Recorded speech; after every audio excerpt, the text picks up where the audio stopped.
श्रीमती सलमा सलमानी जो हैं, उनका पहला जो कर्तव्य रहेगा पार्षद बनते ही वो यही रहेगा कि क्षेत्र के अंतर्गत चाहे वार्ड 33 हो 32 हो, कहीं का भी हो हमारे आसपास का वार्ड, वहाँ के जितने भी हमारे बच्चे हैं वो बच्चे आके हमारे एजुकेशन लें और आगे की ओर बढ़ें। सर इतनी उम्मीदें इसीलिए बढ़ रही हैं क्योंकि 50 साल की जीती हुई महिला जो एक गृहिणी है, काम करने वाली है, वो तो इन चीज़ों को नहीं कर सकती ना सर। आज शिक्षा को ही लेकर बात क्यों की जा रही है, वो इसीलिए की जा रही है सर क्योंकि शिक्षा सर अंधकार से उजाले की ओर लाती है। और क्षेत्र के अंतर्गत लोग छोटे छोटे बच्चे नशा कर रहे हैं, जुआ खेल रहे हैं। अगर इन बच्चों को एक एजुकेशन मिलेगी, कंप्यूटर सेंटर से इन्हें एजुकेशन मिलेगी तो बच्चे खेल कूद की ओर बढ़ेंगे, शिक्षा की ओर बढ़ेंगे। तो ये जितना यहाँ पर जो माहौल फैला है नशे को लेकर, ये सारी चीज़ें ख़त्म होंगी।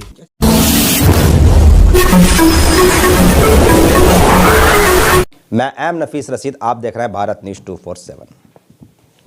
जैसे जैसे मौका मिल रहा है सबसे बात करने की कोशिश कर रहा हूँ। मुद्दा वही है, हल्द्वानी नगर निगम चुनाव और ख़ास करके यहाँ के मुद्दे भी ऐसे, क्योंकि मैं उन सब चीज़ों से गुजर चुका हूँ यहाँ पर जो मैंने इससे पहले की वीडियो में कही है कि ये वही मनबुलपुरा है हल्द्वानी का, जहाँ पर रेलवे कॉलोनी को लेकर एक बड़ा बवाल खड़ा हो गया था। सर्दियाँ थीं, सर्दियों के अंदर छोटे छोटे बच्चे थे, वो बच्चों को मैं विजुअल अभी भी दिखा रहा हूँ। मेरे रिपोर्टर नईम लगातार यह रिपोर्ट कर रहे थे और यहाँ के लोगों से मिल रहे थे। जब मैं यहाँ पहुँचा तो लोगों ने सुन लिया कि भाई एम नफीस दिल्ली से आए हैं तो हम भी मुलाकात कर लेते हैं। उस्मान अंसारी साहब इसी खुशी में आ गए। उस्मान साहब, क्या हाल है आपके? सब बढ़िया, अल्लाह का शुक्र है। कैसा माहौल है तब में और अब में? बहुत परिवर्तन है। आज की बात को मैं शुरू करने से पहले ये कहना चाहूँगा कि education is the light of human eyes. शिक्षा मानव के आँखों की रोशनी है। मेरा जो फर्स्ट ऑफ ऑल बात करने का जो उद्देश्य है सर, वो यही है कि हमारे जो वार्ड की पार्षद प्रत्याशी हैं सलमा सलमानी जी, वो एक शिक्षित हैं और जो वो काम करेंगी वो कुछ लोगों से अलग होगा। जैसा कि मेरी उनसे बात हुई थी तो उन्होंने कहा है कि जितने भी महिलाओं को बच्चों को पढ़ाती हैं उनका कहना यही है कि हम सबसे पहले अपने वार्ड में शिक्षा के लिए काम करेंगे। जैसे कि एनजीओ के थ्रू होता है फ्री कंप्यूटर कोचिंग, सिलाई वगैरह, और जितनी भी सिलाई कढ़ाई बुनाई जो एक एनजीओ के थ्रू चलती हैं सारी चीज़ें, उस पर ज़्यादातर ध्यान केंद्रित करना होगा। और ये भारत सरकार से सभी जगह मिलती हैं। जैसे कि भारत ने PMKY प्रधानमंत्री कौशल विकास योजना शुरू की थी, उससे कई एरिया में कंप्यूटर कोर्सेज फ्री हुए हैं, इंग्लिश स्पीकिंग कोर्स फ्री हुए हैं और महिलाओं को स्वरोजगार मिला है। तो श्रीमती सलमा सलमानी जो हैं, उनका पहला जो कर्तव्य रहेगा पार्षद बनते ही वो यही रहेगा कि क्षेत्र के अंतर्गत चाहे वार्ड 33 हो 32 हो, कहीं का भी हो हमारे आसपास का वार्ड, वहाँ के जितने भी हमारे बच्चे हैं वो बच्चे आके हमारे एजुकेशन लें और आगे की ओर बढ़ें। इतनी उम्मीदें क्यों बन रही हैं आपको? सर इतनी उम्मीदें इसीलिए बढ़ रही हैं क्योंकि 50 साल की जीती हुई महिला जो एक गृहिणी है, काम करने वाली है, वो तो इन चीज़ों को नहीं कर सकती ना सर। इसमें उम्र का फ़र्क होता है क्या? सर उम्र का फ़र्क मैं ये कह रहा हूँ कि एजुकेटेड 50 साल की महिला यहाँ से जीतेगी जिसने घर में सारे काम करे होंगे और कभी वो स्कूल नहीं गई होंगी, अंगूठा लगा कर आधार के फॉर्मों पर सिग्नेचर करेंगी, सिग्नेचर तक नहीं कर सकती, अंगूठा लगाएंगी। तो वो PMKY से कैसे ले आएंगी सर, योजनाओं को कैसे लेकर आ जाएंगी? इसलिए क्या पढ़ाई लिखाई है सलमा के अंदर, तो इसलिए आपको उम्मीद लग रही है? जी, यही हमारी मतलब उनसे हमें यही उम्मीद है, क्षेत्र के अंतर्गत वो इस तरीके से काम करेंगी। उसमें सर पढ़ाई लिखाई पे भरोसा पूरा हो गया? जी, बिल्कुल। क्योंकि सर मैं भी बच्चों को ट्यूशन वगैरह पढ़ाता हूँ और वो उनसे और मेरी काफ़ी कम्युनिकेशन होता रहता है कि आप क्या करना चाहेंगे आगे और आप किस तरीके से काम करेंगे। तो मैंने देखा काफ़ी जिम्मेदार महिला है। पढ़े लिखे आदमी के दोस्त भी पढ़े लिखे होते हैं? नहीं, ऐसी बात नहीं है सर, 5 उंगलियां बराबर नहीं है। रोड पे चलती हुई कोई भी कार बराबर नहीं है, छोटी बड़ी सब होती हैं, है नहीं है?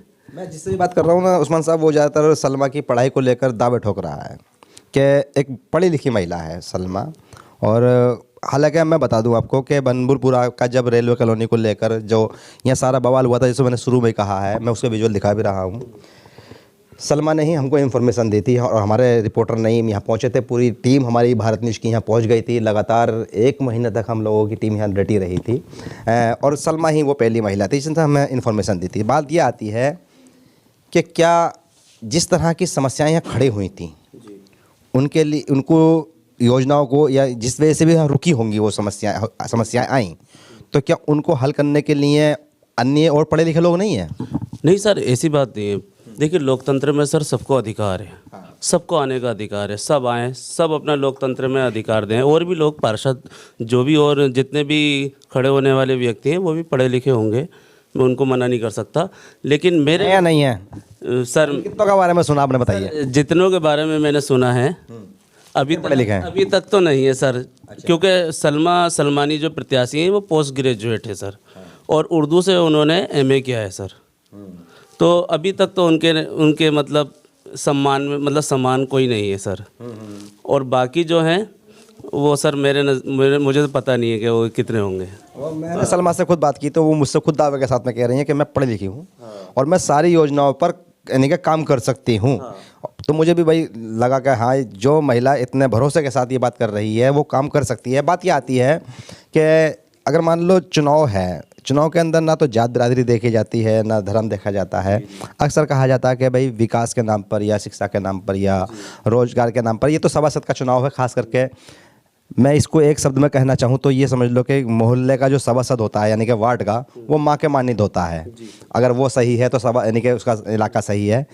तो क्या लगता है कि जो महिलाएं हैं वो सलमा के साथ खड़ी हो पाएंगी और ये सोचेंगी कि भाई हम सब माँ हैं तो माँ के तरीके से देखें इसको? सर बिल्कुल, जितनी भी महिलाएं हैं वो सलमा सलमानी के साथ खड़ी रहेंगी। उसका पर्पज़ सर यही रहेगा, क्योंकि ये 24 घंटे अवेलेबल हैं यहाँ पर, 24 घंटे अवेलेबल हैं सर। इनके हस्बैंड जो हैं कारी मोहित साहब, वो हर मामले में लगे रहते हैं सर।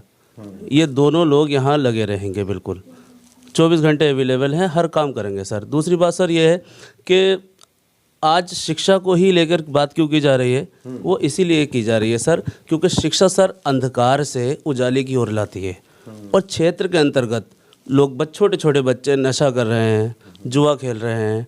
अगर इन बच्चों को एक एजुकेशन मिलेगी, कंप्यूटर सेंटर से इन्हें एजुकेशन मिलेगी, तो बच्चे खेल कूद की ओर बढ़ेंगे, शिक्षा की ओर बढ़ेंगे। तो ये जितना यहाँ पर जो माहौल फैला है नशे को लेकर, ये सारी चीज़ें ख़त्म होंगी। अच्छा, कुछ ज़्यादा नशा फैला पड़ा है यहाँ? जी, नशे की ओर से ज़्यादा, मतलब जितने भी बातें सुनने में आती हैं कि छोटे छोटे बच्चे नशा करने लग रहे हैं, तो अगर उन बच्चों को तालीम मिलेगी तो वो उससे दूर जाएंगे सर। यही हमारी कोशिश है। फिर भी एक बात ये आती है बनबुलपुरा को लेकर के, भाई तलवार आज भी अटकी है, कोर्ट में मसला चल रहा है, उस पर ज़्यादा मैं समझता हूँ कि बात नहीं हो पाती है, पर क्योंकि हमने बहुत कुछ दिखाया है, पर फिर भी इसको बचाना कितना अहम हो सकता है सलमा के लिए? सर देखिए, जब एक पढ़ी लिखी हमारी पार्षद होगी तो वो उस हिसाब से काम करेगी जिस हिसाब से काम करना चाहिए। और सलमा का घर भी यहीं है। सलमा का घर भी यहीं है, सलमा वार्ड 33 से भी हैं और आगे का भी काम करेंगी, जितने भी उन्हें काम मिलेगा, और वार्डों का भी काम करेंगी। ज़रूरी नहीं कि वार्ड 33 का काम करना है, क्योंकि इनके हस्बैंड को मैं देखता हूँ कि अगर वार्ड 33 होता तो वो रेलवे के मामले में दिल्ली तक न जाते हैं। दिल्ली तक नहीं जाते सर, ये बात का गवाह मैं भी हूँ। हाँ, तो बस हमारी कोशिश यही रहेगी कि और भी लोग चुनाव लड़ते हैं, हम उनका भी सम्मान करते हैं, उनको बुरा नहीं कहते हैं, किसी को बुरा नहीं कहना चाहिए। लेकिन हमारे नज़दीक और भी मेरे जैसे और भी लोग होंगे जिनका एक साफ जहन होगा, वो लोकतंत्र को जानते होंगे, तो उनका कहना यही होगा कि एक शिक्षित पार्षद आए हमारे बीच तो बहुत अच्छा होगा हमारे वार्ड के लिए। चलिए, शुक्रिया बात करने के लिए उस्मान अंसारी साहब। ये तो उस्मान साहब जो कि पूरी तरह से मेरे ख्याल से इस तरह से अपनी बात को शिद्दत के साथ रख रहे थे कि भाई कोई मुद्दा छूट ना जाए। मैं बड़े कम समय के लिए हल्द्वानी आया हूँ, मेरी कोशिश यही है कि मैं ज़्यादा से ज़्यादा लोगों से बात कर लूँ, और बात इसलिए कर लूँ क्योंकि मैंने बनबुलपुरा रेलवे कॉलोनी हल्द्वानी के उस समय के मुद्दे को उठाया था जिस समय मीडिया यहाँ पहुँच नहीं पा रही थी। बाद में तो खैर बहुत अच्छा मामला बन गया था और मीडिया एक अच्छी कवरेज मिली थी, तभी मामला यानी कि सुप्रीम कोर्ट तक पहुँच मामला यानी कि दावा भी था। आज भी ये बात लोगों के मन में है कि क्या हम यहाँ रह पाएंगे या नहीं रह पाएंगे। पर जब जैसी बात मैं सुन रहा हूँ कि सलमा जैसी महिला अपनी शिक्षा के दम पर यह दावा ठोके कि मैं जीतूंगी तो बनभूलपुरा को हिलने भी ना दूंगी, तो लगता है कहीं ना कहीं कि हाँ, बनभूलपुरा के लिए ऐसे लोगों की बहुत सख्त ज़रूरत है जो बीच मैदान उतर कर संघर्ष कर सकते हैं। और ये बात मैं इसलिए भी कह रहा हूँ क्योंकि मैंने कहा ना कि मैं भारत न्यूज़ 247 के माध्यम से लगातार दिखा रहा था, और मैं पुराने वीडियो इसलिए दिखा रहा हूँ कि देखिएगा आप कि हमने दिखाए थे नहीं दिखाए थे, क्योंकि अनगिनत वीडियो भारत न्यूज़ 247 पे हैं जो कि उस समय के हैं। तो ये लगता है कि ये लोग संघर्षशील लोग हैं, आगे मेहनत कर सकते हैं। मैं एम नफीस रशीद, आप देख रहे थे भारत न्यूज़ 247।